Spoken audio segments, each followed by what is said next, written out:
So welcome everyone to the Visionary Leader Circle podcast. I have a very special guest today. His name is Matt Lucas, and he's a friend of a friend. And so here we are networking and having a very interesting and dynamic conversation today. We just had a few minutes to catch up with each other after we had met. And Matt is going to help us understand what is happening in the world of AI and how does it impact you as a leader in our community. And hopefully, as you listen to Matt, jot down questions that you have because we are going to give you access to get in touch with him, and hopefully you can engage him and learn more about this process that we're going to talk about. So Matt, tell us who you are and how come you are interested in sharing this information with us. Well, before I do, I wanted to say, actually, our connection is from Healing Leadership. I had a friend who recommended that book. I ordered it in the first 24 hours, and you said, "Oh, we should reach out. We should talk sometime. I want to know more about what you're doing." So that's the actual story of why that happened there. So my background is actually as a career counselor. I was a career counselor. I worked in with a federal reemployment program, and actually ran a program with a probation department for many years. So I did a lot of work as a career counselor, and then I made a shift several years ago to move to executive coaching, leadership training, and working with individuals on improving their behavior and performance. Beautiful. So, and then so what's been happening is, as I was working with my clients, and I was looking and also being a little bit of a nerd when it comes to technology, I saw how this is happening. And I've been a student of leadership of economic trends, and AI really popped up. So I made a pivot and an additional thing last year to include working with people for AI, getting them their AI strategy set up and their implementation set up.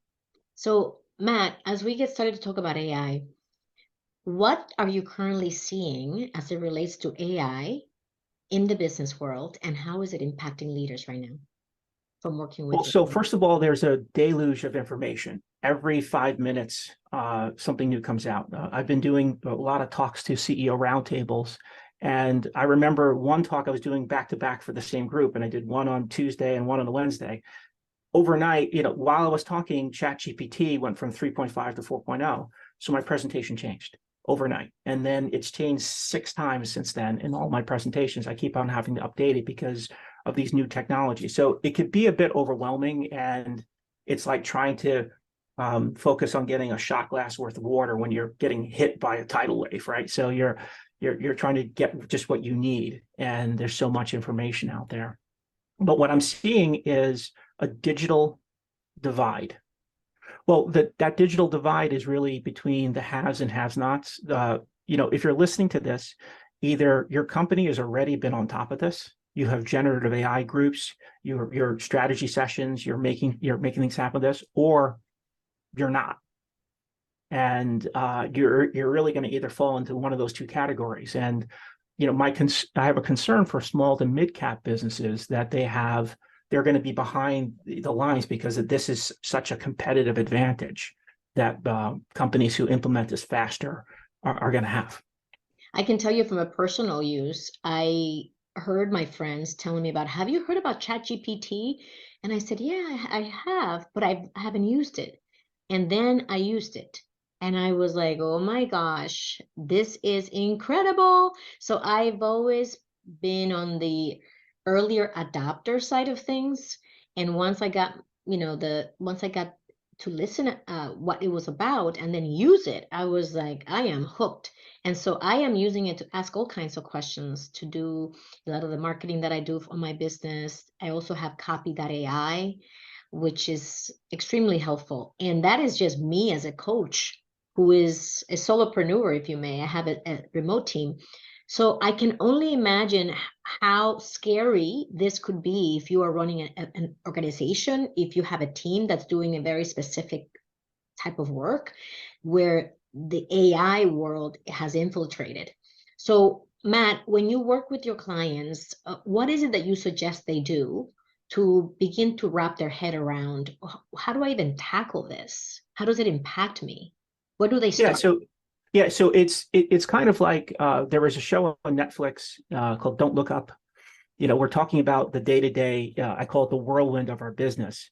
and there's a meteor streaking towards towards Earth, and you got to balance those things out. So it needs to be, I believe it needs to be something that you have to at least start the process, right? So well, I break solutions down into three areas. The first area being, how does it affect your individual work and effectiveness? So what are you doing? Like you said, I'm using AI to answer questions. Before we talked, I mentioned that there's a plugin to edit, Podcast. podcasts and video casts that does a lot of the work for you. So it's going to make people more effective in their individual jobs. I needed an Excel formula, and I sort of knew it, but I asked one of the ChatGPT, and it gave me the exact formula I needed. I plugged it in, it was done. So there's going to be so many instances like that, and I can't possibly say all the ones that are going to affect your individual work. And it's going to affect the individual work of the people that work around you and for you. So there's two approaches to that when it comes to mindset coaching, which is either we look to see the work that we're doing, like you said, and see how we can apply the AI technology to help us accelerate and be more efficient and proficient. I am saving so much more time, because what would take me, in terms of just doing research for a paper that I just wrote, what would have taken me weeks of research to do, it took me a couple of hours. So I now have the time to do other more value added activities. And that's how I see technology, that it's not going to replace me per se, but it's going to allow me to do higher intellectual activities that the ChatGPT or any other AI is not going to do for me. And so, like building relationships, for example, that is such an important part of my business, that if I can have more time freed up to do that, because I'm not spending multiple days working on a task, it's going to make me more productive.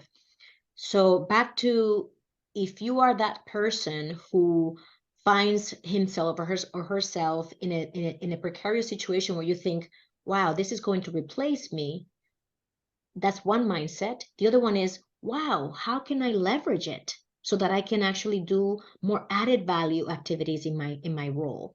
What would you say to people that are stuck on the first one, which is, this is going to replace me? Well, if you keep on believing it'll replace you, it will replace you. So if you have that mindset to do it, and you look at things as reasons not to do it, then it's gonna if you're smart, intelligent, successful, your brain is gonna wire yourself to do that. So I can't change that if your mindset is that you're gonna have a negative output. If you think you can or you think you can't, You're right. you're both right, right? Yeah. So what I've said to people have asked, and they said, is that your position isn't going to be replaced by AI and generative AI. Your position may be replaced by people doing your job and deploying AI solutions to do that job. So it's I say to people, what if in your company, in your role, that you will be either 20% ahead or 20% behind your competition based upon your success at doing yoga, per se. So what it gets down to is this. I believe it's the most important thing you can be doing in your business while you're doing your business, right? So it may not affect the end, if the end output of what your business is, but it's going to make everything that you do to get to that end output more important. So if I use the example I used before with me, is that it's not that I'm going to be replaced, is that what I produce, I may be able to leverage the AI technology to be able to do it faster, better. Right. Well, so yeah, so what people crave the most with you is one-on-one time, right? Just that they're use your experience, your knowledge, your wisdom, and your insight is the most valuable, I believe is your most valuable asset, right?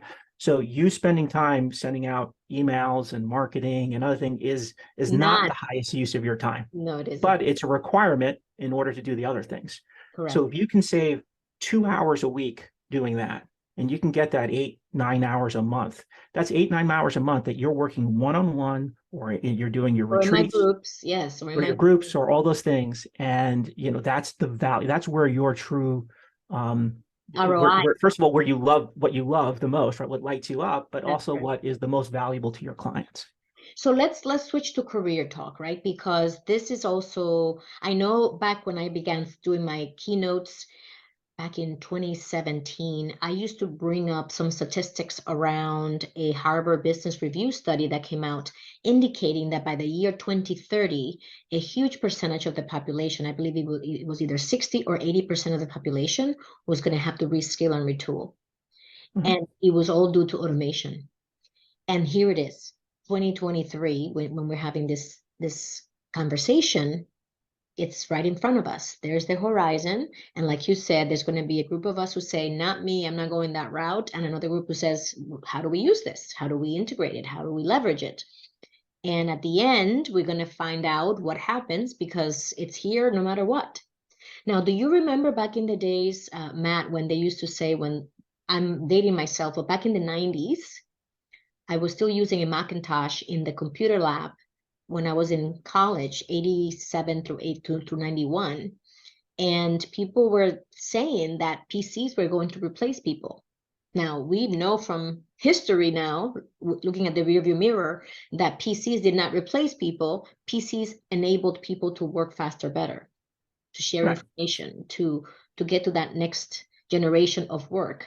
And so now that we find ourselves here with AI and we need to retool to find out and figure out how can we integrate it to do our jobs better, faster. What did you see happening in careers? How is this impacting from your background in career, being a career counselor, how is this impacting the conversation around careers? And as leaders, we have teams and we are here also to not only guide ourselves and make sure that our businesses are successful, but also to guide our teams. How do we help them reskill and retool so they're not left behind? What can we do as leaders? Well, so first point, because my brain is stuck on it, we graduated college at the same, I imagine we're the same. I graduated 91 as well. Oh, excellent. So any references you make, hopefully we're pretty close on that. Yeah. Second is, I really believe that it's about learning. It's just like learning how to use a PC and learning how to use a laptop was an important skill. And there was a divide. I called it that digital divide, a technology divide for people who had it. It's whether people had the speed of your internet. That's a digital divide, right? So those things affect people, and I believe it's gonna broaden based upon the haves and have-nots. The gap, yeah, It's going to absolutely. intensify it, but it is I've said this many times, the number one skill set that you'll need to have yourself and your people will need to have is how to integrate AI solutions in doing their job. So whatever that job is, that's going to be the number one. And it's interesting. We talk about all these, the revolution. I'm a student of labor history. My degree is in industrial labor relations. And when you look back to the Industrial Revolution, it was physical units of work that were replaced by mechanical units of work.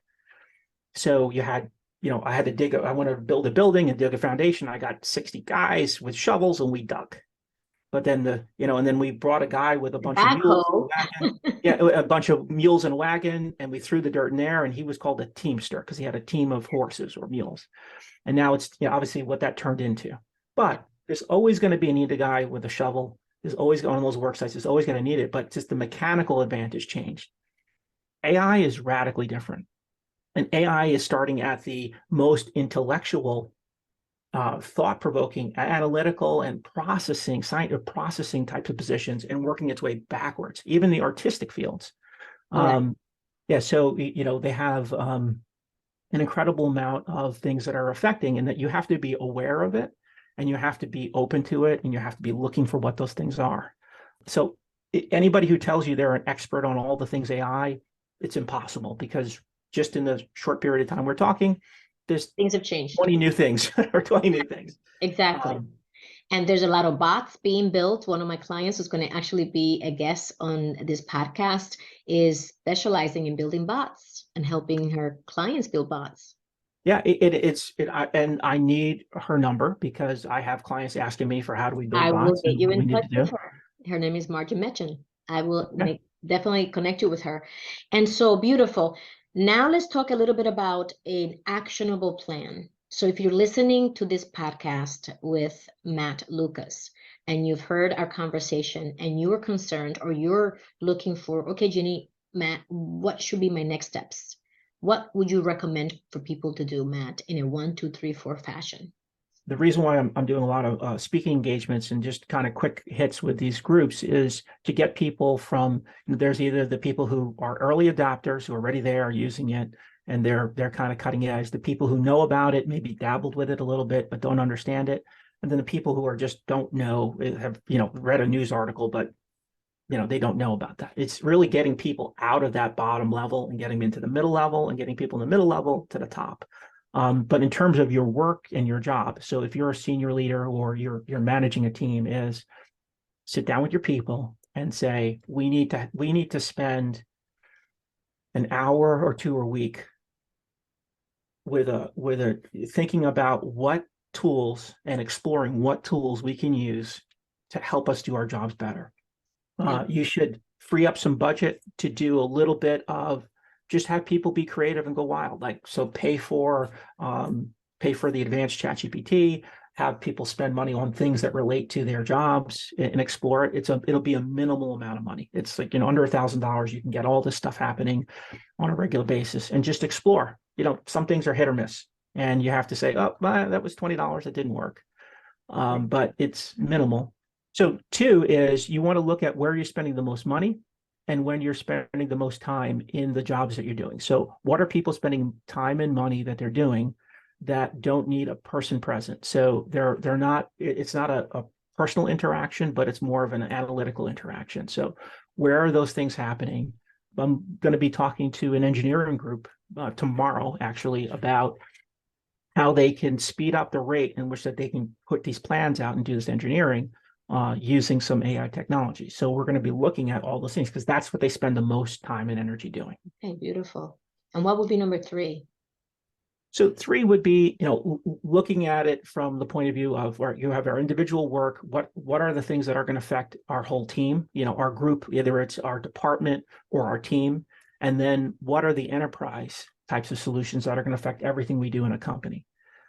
I would start with the individual things because if everybody's working on the individual, that's gonna really evolve into what's going to affect our team. And then the teams, the individual and team solutions are the lowest risk to your company. An enterprise solution, if you choose wrong at this stage, could have a very major impact financially or things if it goes wrong. But individual and then group things, if it doesn't go the way you want it to go, it won't have as much of an impact on your end result in your business. What are we looking at specifically at the enterprise level? So at the enterprise level, there are some pretty major players getting into it, right? So Amazon is deploying some things when it comes to analytical data on a major enterprise level. There's a lot of HR and ERP systems that are coming out with an AI system that affects everybody in the company. So those are really huge deployments that companies are selling to other companies. And that's another step, and that's a level of analysis that I honestly am not working with people on this because that's above my pay grade when it comes to making a decision about the future of $100 million companies. So I'm really looking at more of the individual and group things and team things that people can deploy. And it's not a matter about being better. It's just that you just don't want to be worse, right? So you don't have to outrun the bear. You just have to outrun your friend or your former friend who's running away from the bear too, right? You just have to be a little bit faster. So if you don't get a little bit faster, somebody's going to get eaten by the bear. That's an incredible analogy, Matt. I love it. All right, so let's tell people how they can get in touch with you after listening to us if they are looking for support at the individual or team level to really analyze what are we doing and what are the things that we're spending the most time in and how can we leverage AI to do those things. Yeah, so it's pretty simple. You can just shoot me an email. It's matt@bigstepai.com. And it's just a conversation. Just say that you heard the podcast and you wanted to talk so that we know that you're a friend of Ginny's and love to talk. And it could be just a quick conversation that we have and then see if there's maybe a use for that. But bigstepai.com is my website, which I generated fairly quickly using an AI tool in about About 8 minutes, I think it took me That's to do my incredible. website. It's incredible. And I am looking around at programs because I work in a circle of a lot of coaches. Some of them are coaching you on writing marketing copy. And I'm thinking to myself, what are those coaches going to do? Perhaps leverage AI to help their clients who don't want to do it themselves, right? They want Yeah, to get help. a year ago, I had somebody come in to help me redo my LinkedIn profile, and I paid him about $2,500 to do it. I used AI a month and a half ago to redo my LinkedIn profile. It took me 8 minutes, better than the one I did before. And which tool do you use for that? I use ChatGPT. ChatGPT to redo your LinkedIn profile. Prompt engineering is going to be using AI. Prompt engineering is going to be the number one skill. So knowing how to ask the questions to get the results you want is Key. going to be it, because it's nearly limitless with the types of data that it can put out and the types of answers it can give. It'll never be worse than it is today. Yeah, absolutely. It's only going to continue to improve. Matt, thank you so much. We can talk for hours on this topic. So thank you very much. We're only scratching the surface. There is so much more to say about this. So I would love to have you back, especially after we spend a couple more months and you continue to have adventures with clients and you can bring us some case studies that we can discuss in more detail. Yeah, would love to. Would love to. So thanks for your time. I really appreciate it. Thank you, Matt. And thank you everyone for joining us. We will provide Matt's information in the description of the podcast. And thank you, and we'll see you again soon. Live with purpose, live with joy.